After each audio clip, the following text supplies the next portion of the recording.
Mani Padme Hum.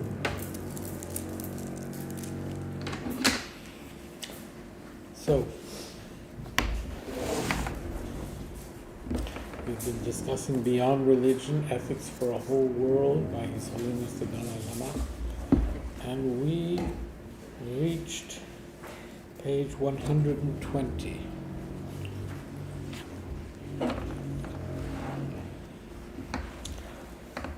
And we were discussing those qualities of what are normally thought of as afflictive emotions, which actually are not afflictive, on the contrary, are constructive. And the whole idea was that there are things like fear that can save us, that can help us. It is by means of fear that we escape situations of danger, etc.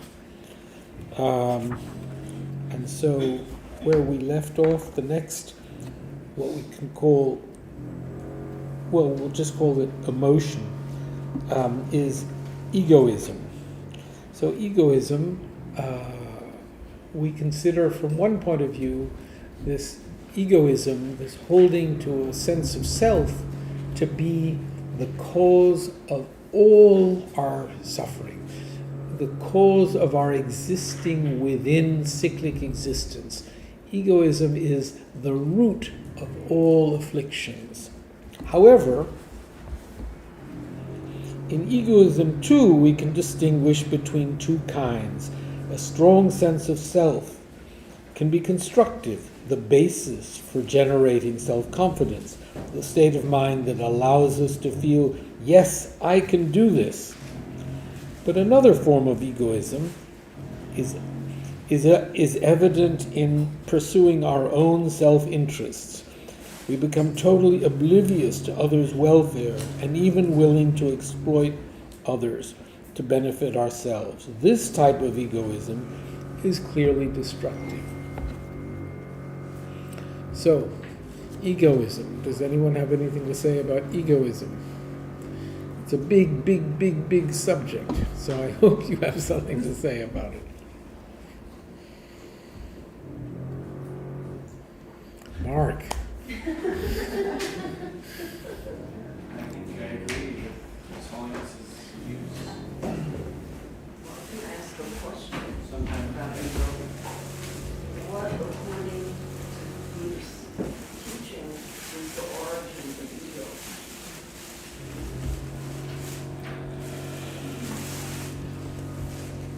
You know, every moment of egoism is preceded by egoism, which is preceded by egoism. I'm not sure that you can get to a first moment. No, oh, okay. So egoism So, sees this Kit Kat and it's too small to share. Those kinds of thoughts might arise. You know, we would say that cyclic existence, now you can talk about cyclic existence in a sort of general way, but your own cyclic existence has no beginning. Your consciousness has to have had a prior moment of consciousness in order to exist. And that prior moment of consciousness must have had a moment of consciousness that it is the result of. And if you logically look at that, there can't be a first moment of consciousness in the continuum of your consciousness. That's the same for each person. and yet it has arisen in every human.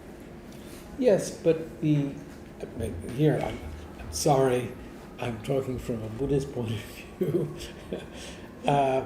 When you are conceived, it is said that consciousness, at the moment of conception, this series of moments of consciousness then inhabits the fertilized egg, and is then, so those are the causes for the form of that being. But consciousness existed before that. And then when the being is born, is that when you would attribute selfhood to that particular being? I'm sorry. Is that where you would attribute selfhood to that particular being? No. Where would you, To the where, particular being. yeah. Yes. So selfhood is established at birth. Is that what you're saying? In this life? Or in, I don't know, I'm asking. I haven't a clue. A clue, not a clue. I have not a clue. Okay, all right, so, well, let's look at it logically.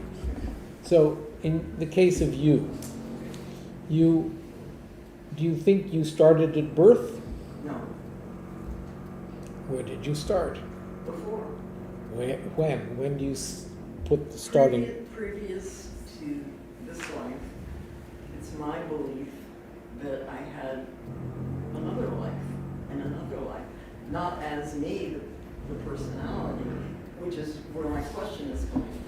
Mhm. Because it's not about the personality's ego that I'm asking the question. I'm asking the question, just the concept of ego in cyclic existence. It's as individual as there are individuals. Yes. Including animals and insects. All sentient beings? All sentient beings. I was unaware of that. They all have a sense of self. They all have an ego.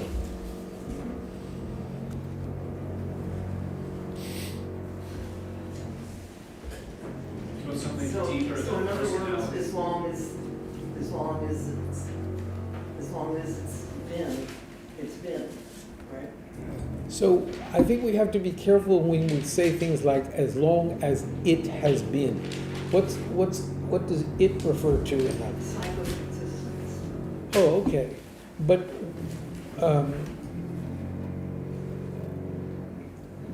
I think it's also important to differentiate your continuum of consciousness Okay. and yours and yours. Each one of us has his or her own individual series of lives that have been of all sorts within all sorts of world systems from beginningless time. This is, now I can say this is the Buddhist party line, but I can also say that if we really analyze what consciousness is and how consciousness, a phenomenon, a thing, something that is produced, has to be produced from elements that are of the same nature as it, that can contribute. You can't, with a seed of an orange, develop pineapples. Oranges are going to develop oranges. So the cause of whatever, an orange seed will create an orange tree that will create oranges. And the same is, so that each moment of consciousness is caused by a prior moment of consciousness. That is the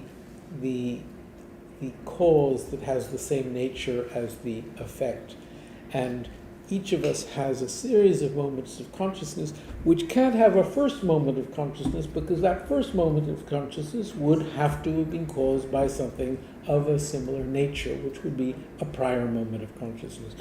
And so there's no way of establishing a beginning to this, a beginning to the series of moments of consciousness of each of us. Thank you. I get it. Well, congratulations, because the idea, getting your mind around the idea of no beginning, I think is difficult. What do you think? It's the only logical thing, actually. There's no other. So it's important that we not think of it as being limited to this world system, to this planet Earth, to, and to this view of ourselves. No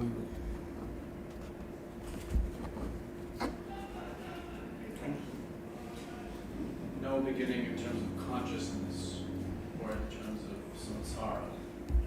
But there's other things that do have beginnings.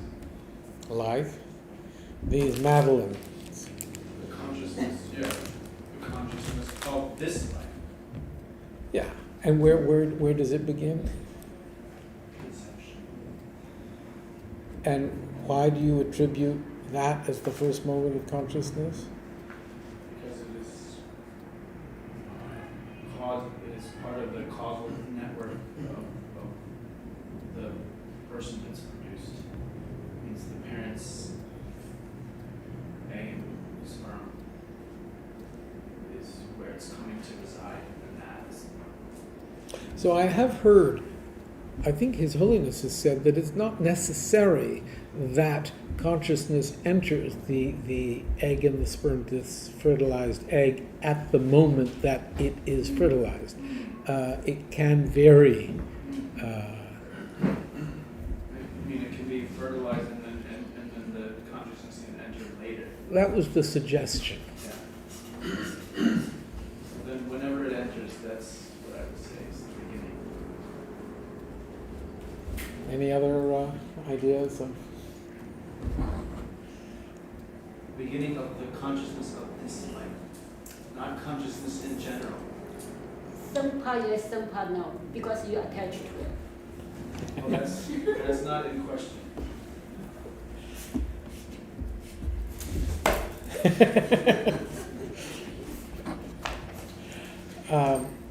So attachment is an affliction of the series of moments of consciousness that precede the moment of conception and then actually contribute to the let's say the personality of this being. These are the karmic imprints that come along with consciousness and that enter this particular form, which is then born and behaves and behaves in a way that is affected by the tendencies or the past actions, virtuous, non-virtuous, that particular consciousness engaged in, habits that were developed, built up in past lives and past situations. Yes? Just a quick question. Like we're talking about consciousness. So I have a question regarding that, among siblings, or maybe like twins from the same parents, but then eventually they have different personality, different habits. So the question is about consciousness. So when have they been formed? When are they? Yeah, when are that consciousness being formed? So is that like genetically from the parents, or is like inhabited through their previous life that consciousness carries along with them? Right? Yeah. So I don't know, like when we talk about consciousness. So and nowadays we're talking about genetics from our parents and all that, So it's both. So I'm definitely talking above my pay grade here. However, to take a stab at it, if you look at it from the point of view of karma, then whatever that particular stream of consciousness, series of moments of consciousness of that particular being deserves, will be where that particular stream of consciousness is inhabits, so that the fertilized egg that it enters, the genetic makeup, the genetic situation that it inhabits will be that which it deserves as a result of the way it's past. This is the past here. Yeah. it has to do with the karma. Sorry? Karma. Yes. So the genetic situation that you acquire at the time of conception is what you deserve karmically. Yes. I'm a little uncomfortable with deserves. So why? Because it's, See, he's debating. He's challenging. because it's just cause and effect, without any kind of sense of a person being good or bad. No, but deserve is not good or bad. Deserve is simply what you merit from a virtuous or non-virtuous. So we can substitute merit for deserve, Yeah, but whatever you merit. I'm trying to defend deserve. Sorry. This fellow is challenging me. Well, he's got you on the run. I mean, maybe No. to get a little serious, when bad things happen to small children, you don't want to say that they deserve it. Well, you don't want to use the term for whatever, but their past actions have caused that. okay, so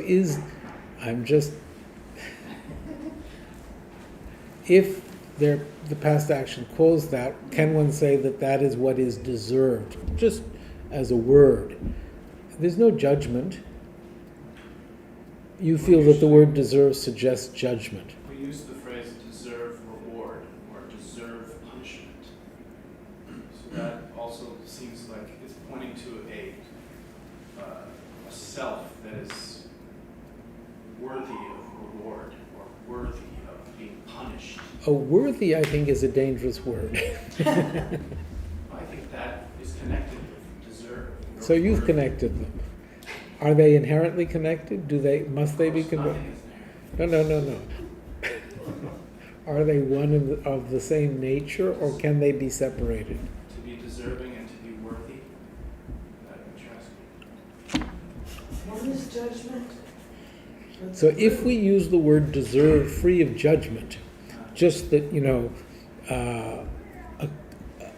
an effect deserves to behave in ways caused by certain causes. An effect results from certain. No.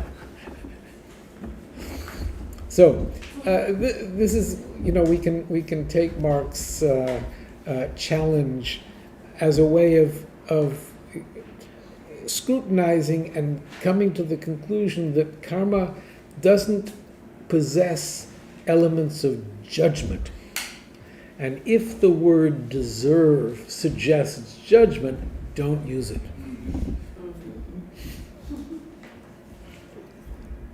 So you say it can be used without judgment. I'm using it without judgment. So what word would you use instead of deserve? I'm sticking to deserve. I'm happy with deserve. I think it's useful. See, I think it's important when we ourselves are coming to understand the system karma, to accept for ourselves that what we experience is what we deserve to experience. And that's not a judgment. That's simply I know for myself, something that is helpful.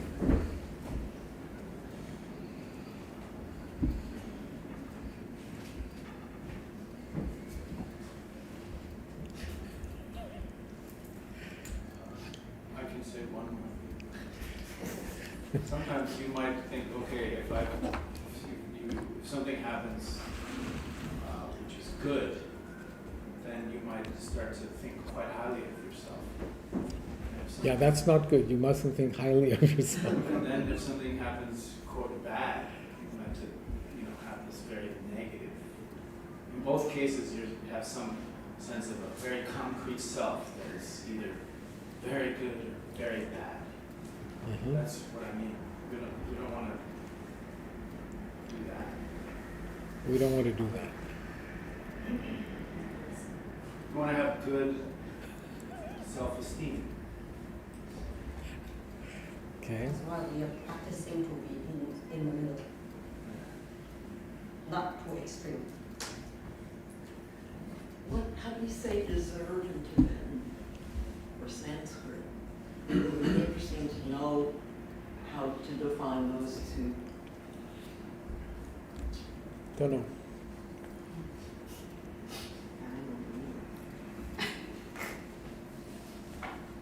It's cultural. Right?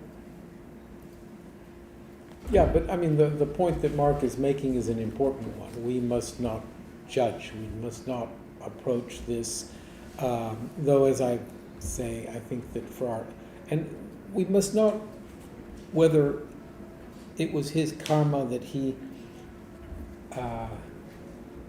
something happened to him. To me, saying that he deserved it according to his karma are the same. But it's something very dangerous to do towards others. This is really, understanding the laws of karma are really a way by which we assume responsibility for our situation. We assume responsibility for where we are and how we think and how we behave now. And we therefore assume responsibility for how we act now, which will determine our future. And the assumption, taking on that responsibility, is, I think, one of the extraordinary qualities of a belief in karma, in the laws of karma. Okay, let's go on.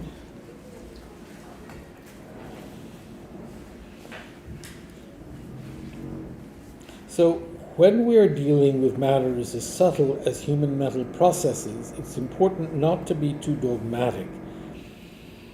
It is difficult or impossible to determine whether or not a given mental state is destructive without knowing its context. Often we can make this determination only by taking into account the underlying motivation, the specific object of the emotion, the consequences of the emotion, and so on. In the area of human mind, therefore, we should always maintain an attitude of open-mindedness, pragmatism, and flexibility. So,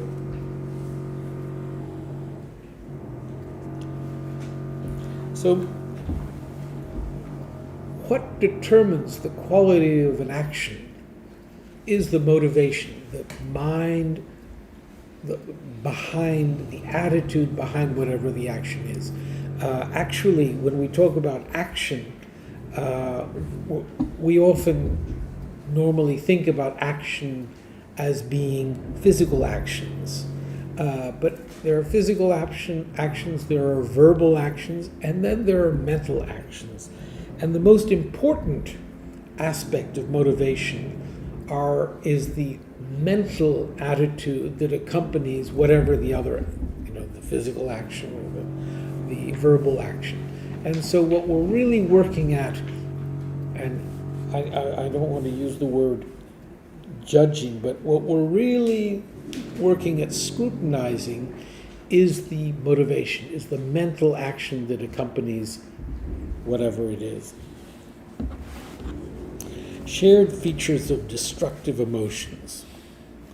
One feature that characterizes all destructive emotions is a tendency to distort our perception of reality.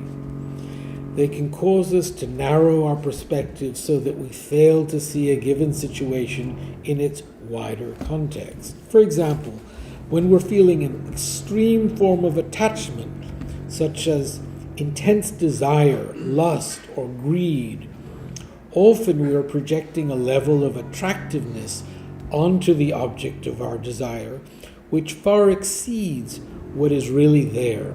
We can become blind even to quite obvious shortcomings.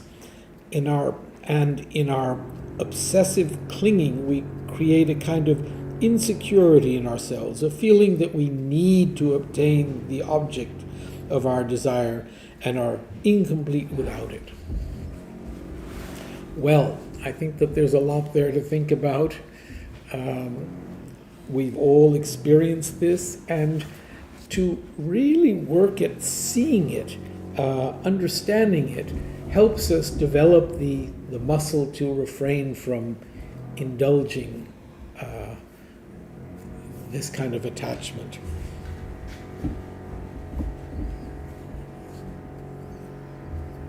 No challenge?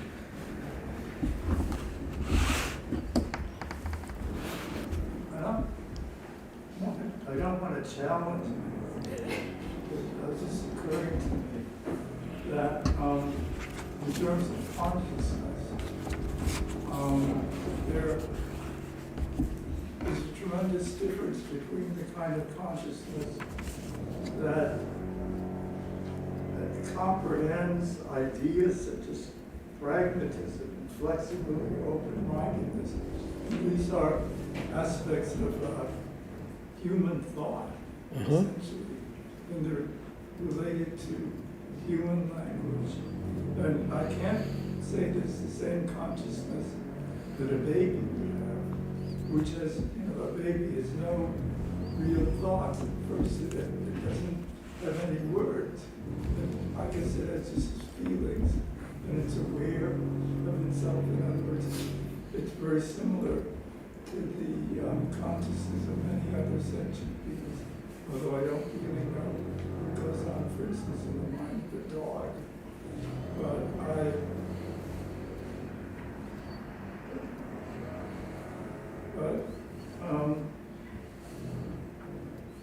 It just seems to me that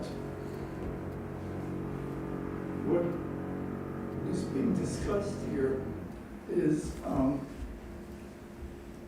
really pretty advanced type of human consciousness that has these thoughts and wants to have some control over our perceptions and our ideas, and to always be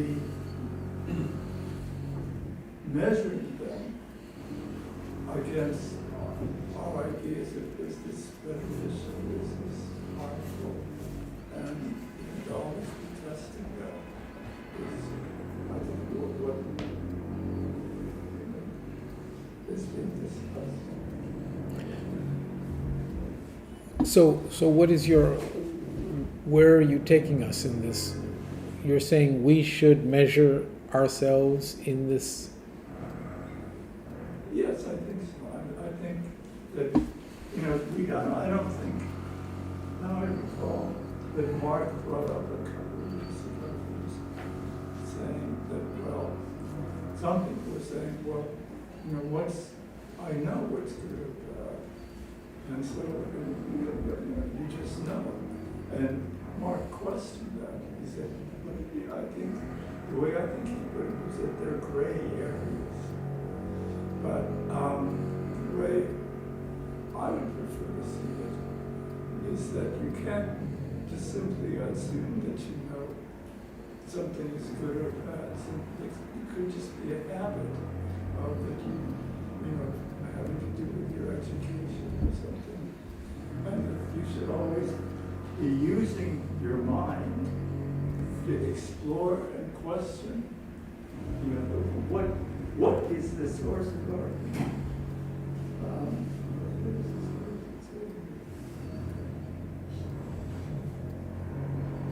the underlying motivation. I think it's necessary for you to think about that. And you don't necessarily always know. You just might simply have a rationalization, an excuse. That's why I'm doing it. Like, I'm doing it to help so or because I'm such a nice guy. But it might not be that at all.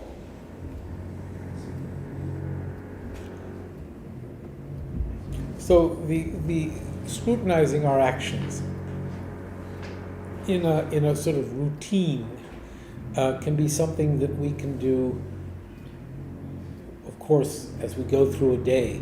But it's often said that at the end of the day, you can go over your day and you can scrutinize. You can say, now I did that. Did I really do it with a virtuous intent? Or was I doing it out of... And scrutinize your motivation. And you won't always know. It's true. But the doubt, the scrutiny is all a good thing. Yes, that kind of doubt is a good thing. I think it's,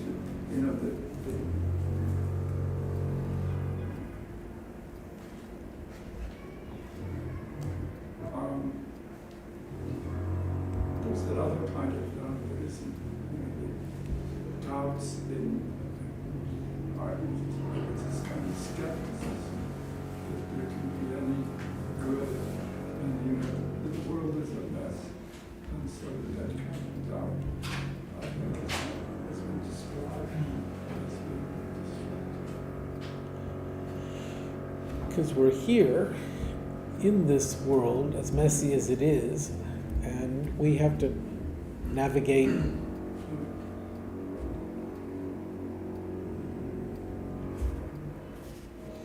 Any other comments on motivation? It's often easier to determine one's motivation after one has done an act and seen the consequences. You get a sort of a better perspective on But if you're making a plan, I mean, let's talk about what you do at the beginning of the day, where you set your motivation and you determine that you are going to work towards approaching the decisions you make, the things you do, with some kind of a virtuous intention. So that setting of your motivation helps do that. it. That's true. No, that's right.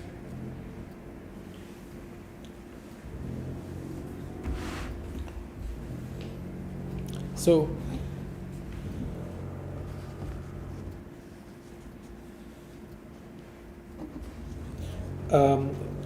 I wanted to bring up this, when His Holiness says, we become blind even to quite obvious shortcomings, and in our obsessive clinging we create a kind of insecurity in ourselves, a feeling that we need to obtain the object of our desire and are incomplete without it. So, taking an object of desire, or let's say I like watches, and I have this real desire for the perfect timepiece, and I think of it as really being of a quality that would really help me in life. And so I projected all these qualities to the watch. So we've been talking a little bit about the whole. A watch is made up of a bunch of parts, and there's, in this case, a little battery that makes it tick, and it keeps time. It's a tool. It performs a function. Any additional ideas that I may have about it come from me. They don't come from the watch itself. They are projections. Not only are they projections on, I've been saying, on this watch, but if we really analyze the fact that this watch is made up of a bunch of parts, and that if I look for the watch among its parts, if I put all the parts of the watch to the side and I say, this is not the watch, this is not the watch, I'll come to a point where there's no watch. So the watch is this name that we give to all the parts put together in a certain way and able to perform the function of something that we have named watch. The package of all those things that I see as watch, that appears to my mind as watch, it is in respect to that appearance of watch that I've established doesn't exist here before me, but that appearance of watch, it is upon that I, it is towards that I am attached, that I am drawn. And so here I want to quote Tsongkhapa and Chandrakirti. Attachment and so forth superimpose features such as attractiveness or unattractiveness only upon the intrinsic nature of things that ignorance has superimposed, so that the qualities such as attractiveness and unattractiveness are superimposed upon some idea that ignorance has come up with. So that's Chandrakirti. Tsongkhapa says, ignorance superimposes an intrinsic nature on things. From this, attachment, hostility, and so forth arise, further superimposing features such as attractiveness or unattractiveness upon that intrinsic nature.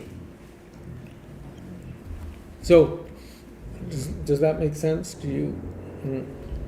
The quality of attractiveness is not something that we have towards the object. The attractiveness is towards the appearance of the object as having a certain intrinsic nature of watchness or whatever it is. So it therefore becomes very helpful to work towards dissembling that which we might have attachment to, coming to understand that that attachment is superimposed. It's not even superimposed upon the object, it's superimposed upon the appearance of the object to my mind, to the imagination of the object as having these perfect qualities. The more we work at this process of analyzing the process, the more we dissolve the attachment, the more we weaken the basis for this emotion of attachment.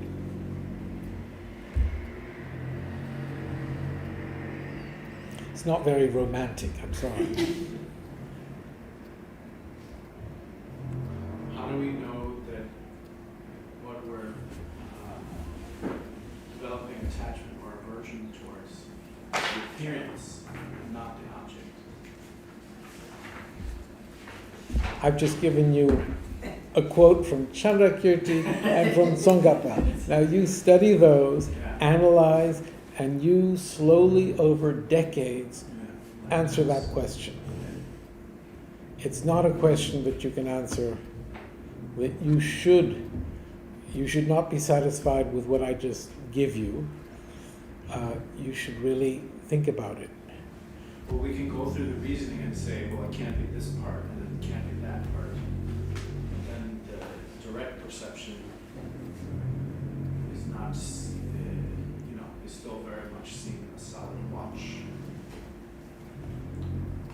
It seems to exist from its own side. I don't know if I shared this with you, but when I was living in India, I remember seeing in a magazine or something, some kind of watch that I had never seen before. It was a new name. And it's not that I'm a watch expert. I was born in Switzerland, so I have the right to be. I deserve to be a watch expert. However, I'm not. And there was this new Ross, Bell and Ross it was called. And it had a sort of solid quality in the pictures, only pictures. And I thought, how interesting that it had this solidity, and there was always like a big sailboat behind it, enhancing its waterproofness and its sort of intrinsic quality. I came to America, and I was walking down 57th Street, and there was a watch shop, and there was a Bell and Ross. The watch, and it looked pretty solid there in the window. So I went in, and I had on a swatch. This is like the 5th incarnation. My swatch, they've gone, they don't last too long. And I said to the very nice vendor, I said, "What is this?" He said, "That's a Bell and Ross. It's a Swiss company, and it's." I said, "Well, how much is it?" And he said, "It's, I don't know, $1,500. And this was like 25, 30 years ago. It's a lot of money. I said, "Oh, why? What's special about it?" And he seeing me, this monk standing in the shop, he said, "To tell you the truth, the chip that makes it keep time is the same chip as in your Swatch. There's no difference from the point of timekeeping." He said, "It's all packaging." Now, that was a very, very valuable lesson that I got from this watch salesman. I can tell get fired. My own personality. Sorry? And I think,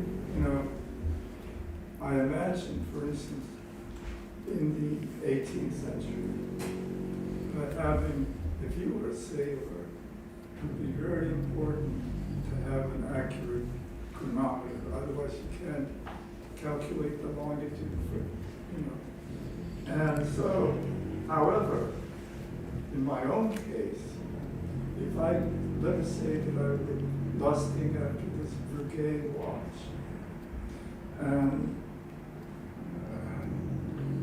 but why? And then so I realized that's just simply it's an attachment of mine that doesn't really make any sense. It's a very expensive, it's a very old thing, but that's about all it is. I mean, it is a mechanical watch, but even so, it's not. That's an attractiveness that I've sort of imagined about it. What's more, these plastic keep better time than those. If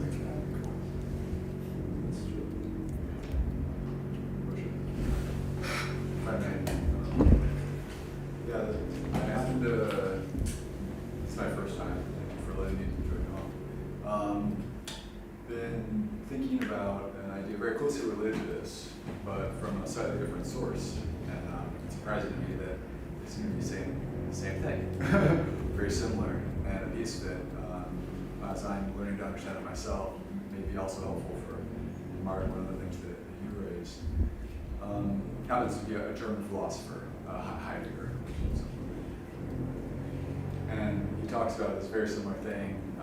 Each object is a watch, there's a watchness to it, or a chairness to it, or a thing. And he has a few examples. He uses a hammer in this case, where when it gets pulled apart, all of a sudden it loses its hammerness, without knowing exactly where and when. And it provides sort of intuition that the hammerness or the watchness was there at all, whereas before it might be hard to sense that. And I think, Mark, you had a question, when is it not, or what about the pieces? I think, at least from this other person who I was getting exposed to these ideas, those things also have an itness to them.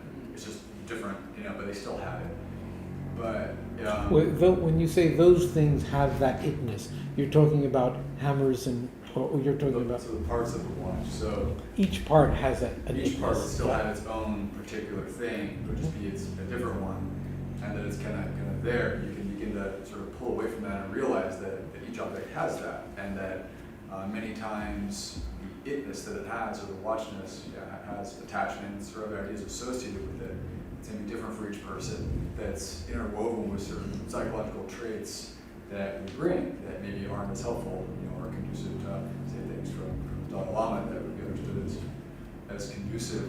But by learning to perceive that it has a watchness to it that can be changed. It's not just what it is. And there's a direction, there seems to be a sort of direction where you're getting closer to a higher version of what that watchness might be, where it's no longer interwoven with attachment, but it has other sort of virtuous characteristics, maybe coherence, balance, other elements of wisdom, and then the objects they begin to have those and separate.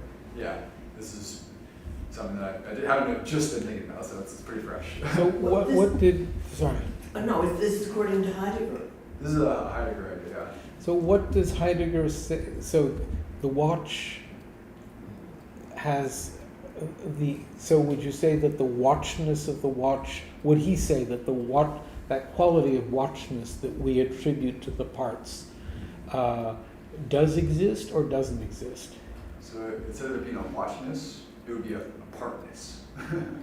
If you pull off the band, say, you know, you start to separate it into the little pieces, and you look at the little piece, it would either be kind of like nothing to you, or to the extent you identify it as a thing, it begins to take on the qualities of like thingness of a particular type.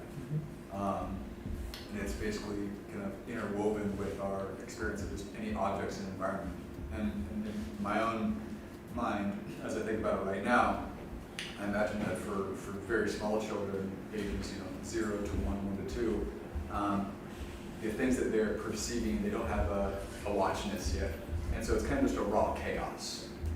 You're basically, I think there's not necessarily conceiving it, remembering it, or it's just a thing kind of happening, and then kind of emerge from babiness as things begin to take on watchnesses and chairnesses and thingsnesses.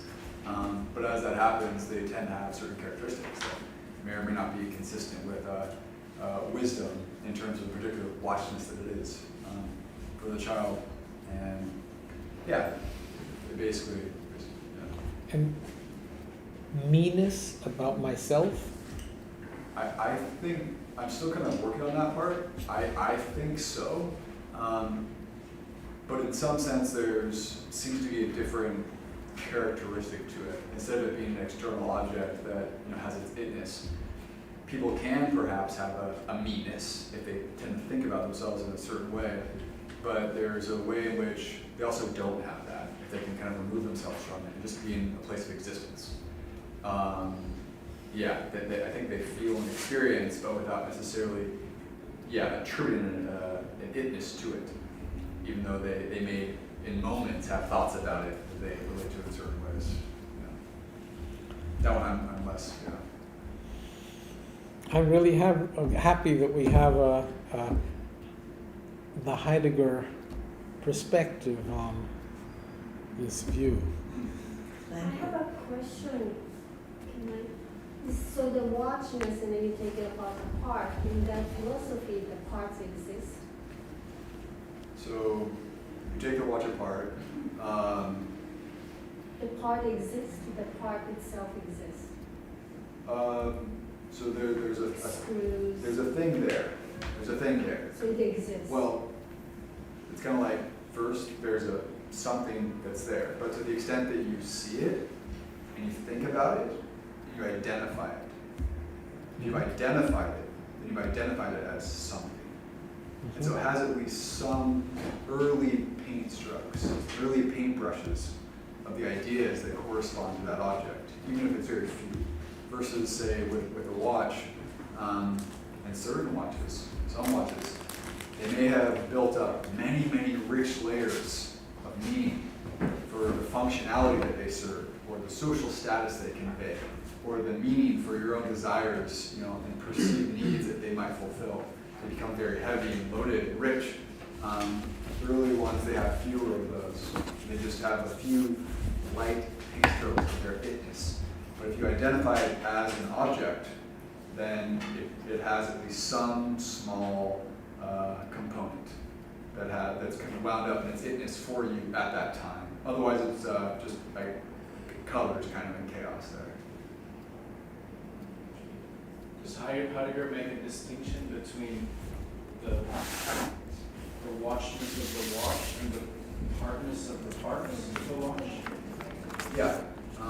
If you're experiencing a watch as a watch that has the characteristics that are wound up with your sense of watchness, and if you pull it apart and you identify as a component as a component, it will have the pieces that are, characteristic of the component.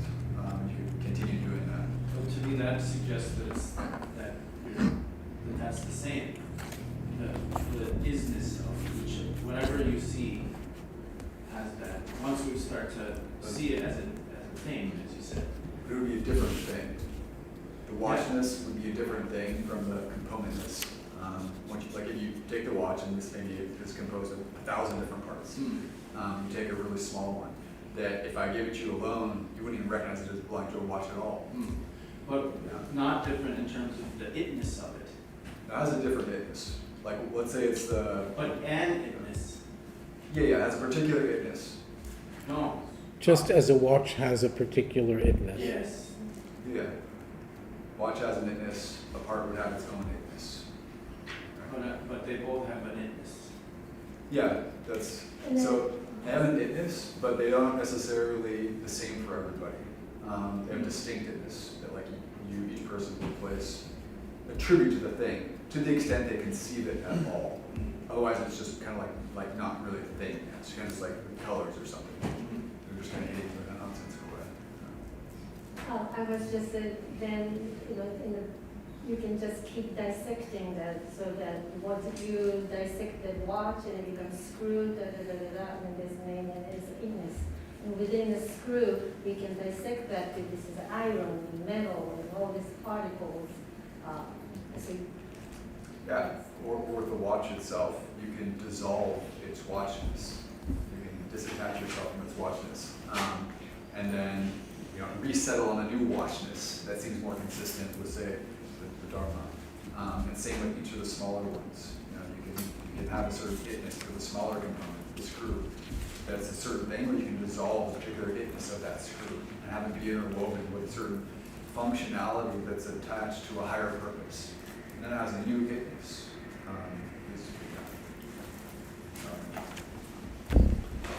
Thank you. I think we've come to the end of our, but let us continue this. So we've been asked to pray for Wendell Williams, Deborah Williams' father, who passed away, and Lai Mei Chan Mayfair, Mrs. Tong's sister, who passed away.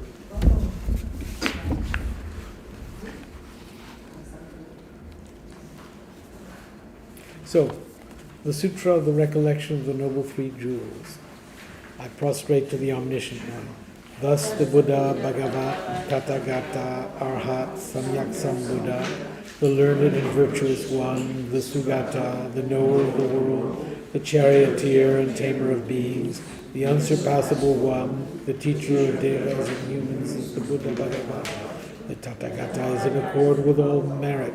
He does not waste the roots of virtue. He is completely ornamented with all patience. He is the basis of treasures of merit. He is adorned with the minor marks. He blossoms with the flowers of the major marks. His activity is timely and appropriate. Seeing him, he is without disharmony.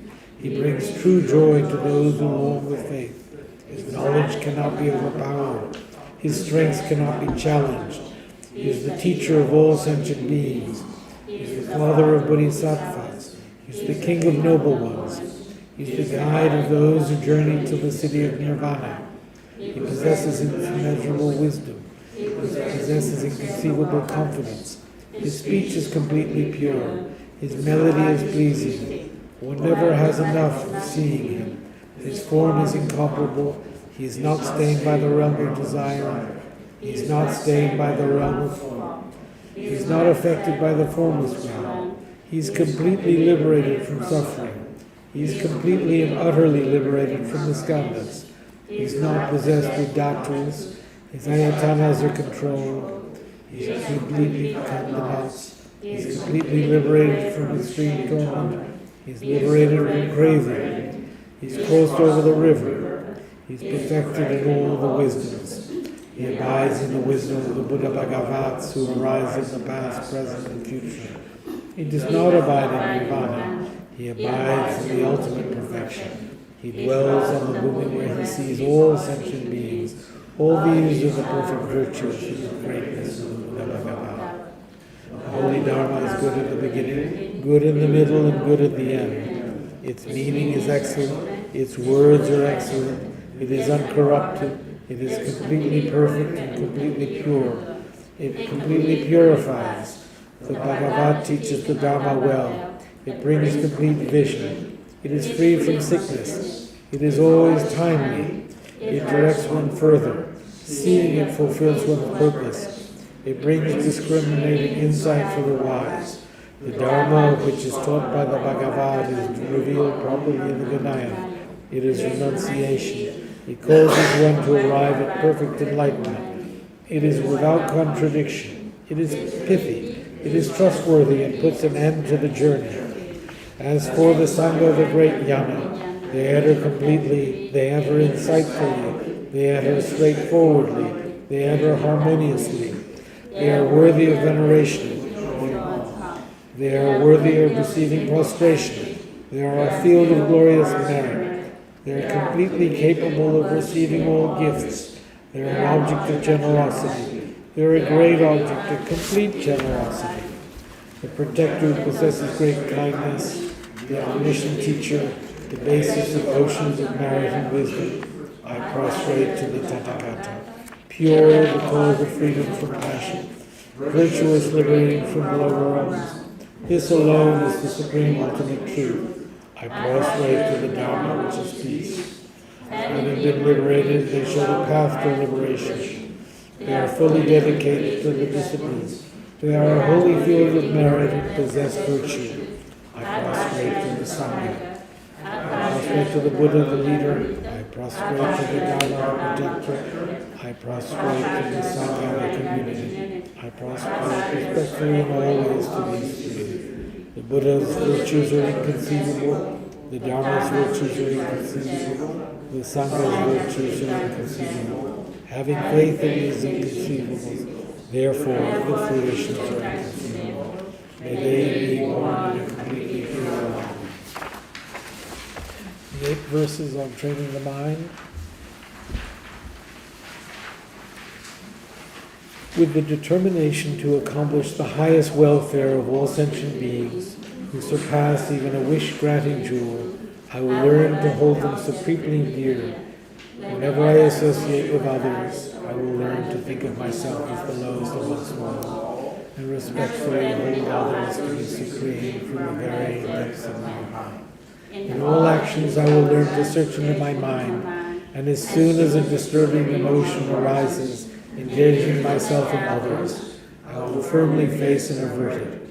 I will learn to cherish ill-natured beings and those oppressed by strong misdeeds and sufferings, as if I had found a precious treasure difficult to find. When others out of jealousy treat me badly, with abuse, slander, and so on, I will learn to take all loss and offer victory to them. When the one whom I have benefited with great hope unreasonably hurts me very badly, I will learn to view that person as an excellent spiritual guide.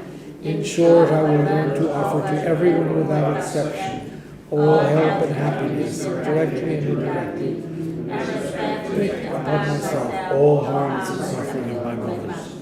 I will learn to keep all these practices undefiled by the stains of ignorance, and by understanding the phenomena of like illusions, be released from our bodies. Prayer for the swift return. Exalted wisdom of all victors gathered in a drop, souls that may let you manifest in the form of one wearing saffron robes, Guru Losang Tulam Bujecha. Please bear witness here today that our prayers may be fulfilled. We beseech the great torch of doctrine, accomplishing from long ago the vast waves of aspirational prayers, the Lord of speech and the victorious wisdom teachings, spreading them to the ends of the earth by means of explanation and practice. Though holding the commitment, I will invite all beings to be my guests in unsurpassed great awakening. Yet you have withdrawn the activities of the form body that serves the welfare of others. Is that worthy of the supreme amongst beings, the Bodhisattvas? Though impossible for you until supreme existence end, to abandon your commitment to liberate all beings, we beseech the new son of Nirmanakaya to swiftly return from the realm of Dharmakaya, brought forth by Bodhicitta, drawn by 7 steeds. Having reached the far limits of scholarship, religious life, and goodness, please come swiftly as an unrivaled supreme emanation, full holder of the sage's teachings, and fulfilling true. Return with the glory of Losang Temple.